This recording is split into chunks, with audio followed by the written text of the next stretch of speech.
আমি দীপা, আমি অরিন্দম, আর সাথে আছে আয়ুষ আমাদের ব্যাকগ্রাউন্ড মিউজিকের জন্য। তো আমরা গেছিলাম ফুড ফ্যাক্টরিতে। ফুড ফ্যাক্টরি কিন্তু খাওয়া দাওয়া খুব ভালো। আর তোমার কেমন লেগেছে অরিন্দম? আমার তো যতবার গেছি ততবারই খুব ভালো গেছে। প্রথমবার আমি আমার একটা ফ্রেন্ডের সাথে গেছিলাম, মানে সেটা বলতে পারো ও আমার গলা কাটার জন্য গেছিল। নর্মালি আমার ড্রাইভিং লাইসেন্সের জন্য সে অনেকটাই খেটেছিল আমার জন্য, তো তাই জন্য বলছিল কিছু খাওয়া, বাট সেটা আর হয়ে ওঠেনি। বাট পরে যখন আয়ুষ আসে আমাদের লাইফে, তো তার অজুহাত দিয়ে সে বলে যে না এবার তো ট্রিট দিতেই হবে। কি করব প্রায় 1,500 থেকে 2,000 টাকার বিল করে দিল। বাট তখন আমি জানতাম না যে এরকম একটা কম্বো মিল পাওয়া যায়। যদি সেরকম হতো তাহলে আমি সেটাই খাইয়ে দিতাম। বাট ওই সময় অনেক বেশি সেপারেটেড ভাবে অর্ডার করেছে।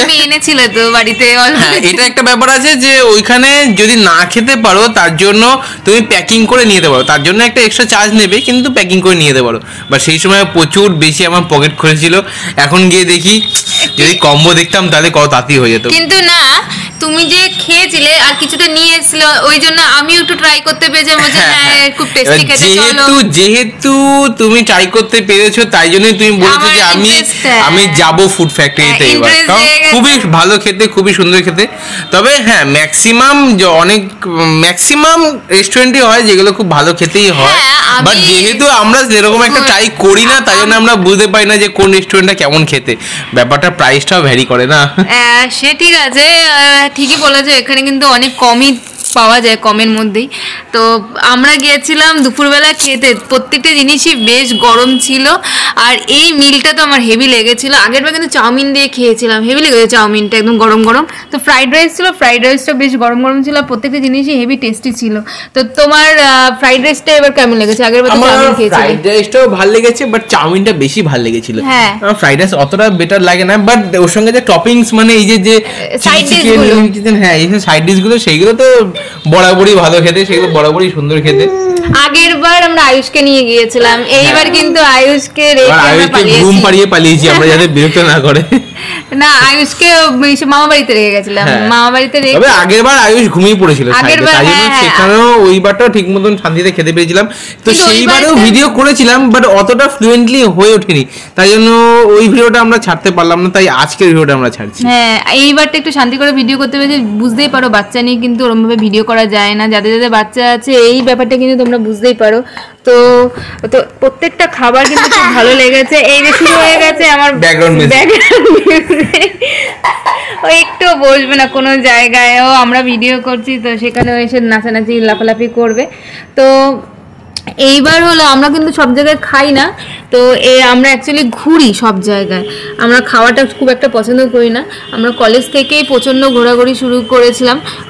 তোমাদের আমরা পড়তাম নৈহাটিতে, ওখানে আমরা কিন্তু ক্লাস বাঙ্ক করে এদিক ওদিক ঘুরতাম, কোয়ালিটি টাইম স্পেন্ড। ক্লাস আবার বাঙ্ক, ক্লাস হবে তবে না ক্লাস বাঙ্ক হবে, ক্লাসই তো হয় না। তাও ক্লাস বাঙ্ক করে আমরা এদিক ওদিক ঘুরতে যেতাম।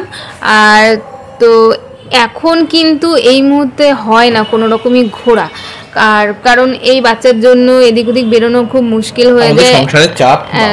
হ্যাঁ, তখন সংসার ছিল না, ব্যাচেলর লাইফ ছিল, যা চাই তাই করতাম, যেখানে ইচ্ছা সেখানে যেতাম। প্রচুর আমরা পকেটে 100-150 টাকা নিয়ে ঘুরতে বেরিয়ে যেতাম। এরকম সিচুয়েশন হয়েছে যে কলকাতার এমন কোনো জায়গা নেই যেখানে আমরা ঘুরিনি, সব জায়গা ঘুরেছি। তোমরা যদি কমেন্টে বলো যে এই নাম আমরা সব বলে দেবো, আর এমনকি সব করার ডিটেলসও দিয়ে দেবো। এত জায়গা ঘুরেছি। সত্যি কথা বলতে বেশি কিন্তু টাকা খরচা হয় না।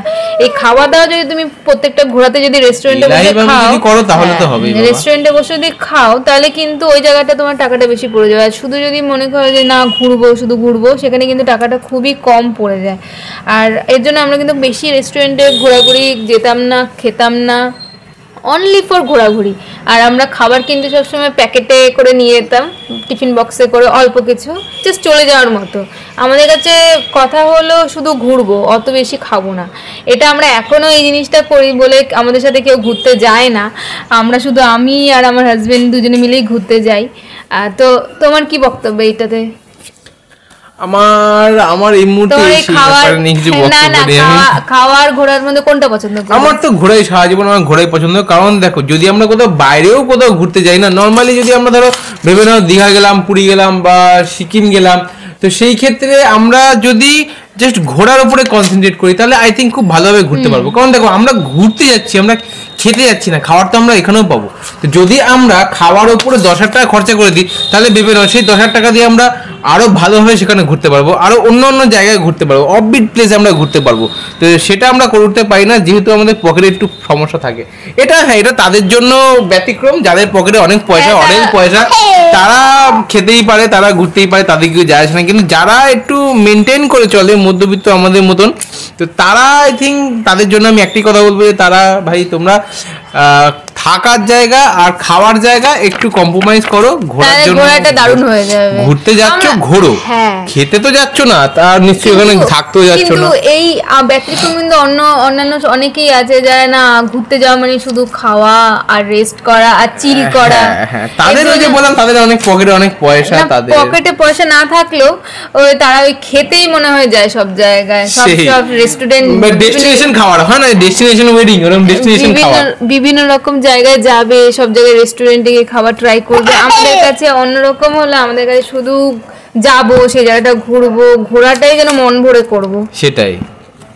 তো এখন আর মানে ওই আর কি, ধরো আমাদের কাছে যদি এখন পয়সার অডেল থাকতো তাহলেও আই থিঙ্ক আমরা এরকম থাকতাম না, আমরা ঘোরার জায়গাটাই ইউজ করতাম। কারণ যদি আমাদের কাছে অডেল পয়সাও থাকে আর সেইটা যদি আমি ভাবি যে না এটা আমি খেয়ে ওড়াবো, তো সেই ক্ষেত্রে আমি এটা ভাবতে পারি যে আমি যেই টাকাটা দিয়ে খাচ্ছি সেই টাকা দিয়ে আমি পারলে অন্য একটা ডেস্টিনেশনে ঘুরতে পারবো।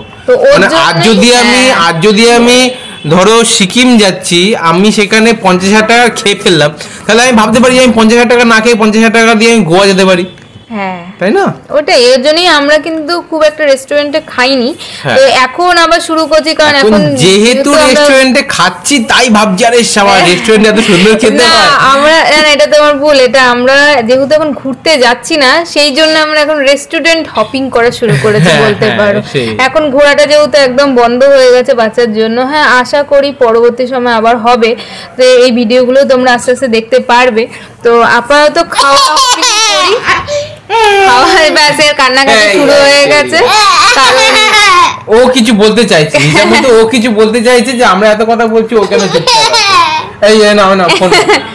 তো দেখা হচ্ছে নেক্সট ব্লগে। তার থেকে বড় কথা হচ্ছে আমি একটা কথা বলে দিতে চাই যে এইখানে কিন্তু রুটি, পরোটা, কাবাব এগুলো কিন্তু সব সন্ধ্যায় পাওয়া যায়, এগুলো কিন্তু সকালে পাওয়া যায় না বা দুপুরেও পাওয়া যায় না। আমরা কিন্তু ভুল করে অর্ডার করেছিলাম, রুটি ফুটি বললো যে না হবে না, তো এই জন্যই কিন্তু আমরা ফ্রাইড রাইস অর্ডার করেছিলাম। তো যাই হোক ফ্রাইড রাইসটা কিন্তু ভালোই লেগেছে, তো আমরা ভালোভাবেই খেয়েছি আর অনেক মজাও করেছি, অনেকটা টাইম স্পেন্ড করতে পেরেছি দুজনের সাথে। আর মিষ্টিটা দেখো আমরা অল্প অল্প করে খাচ্ছি।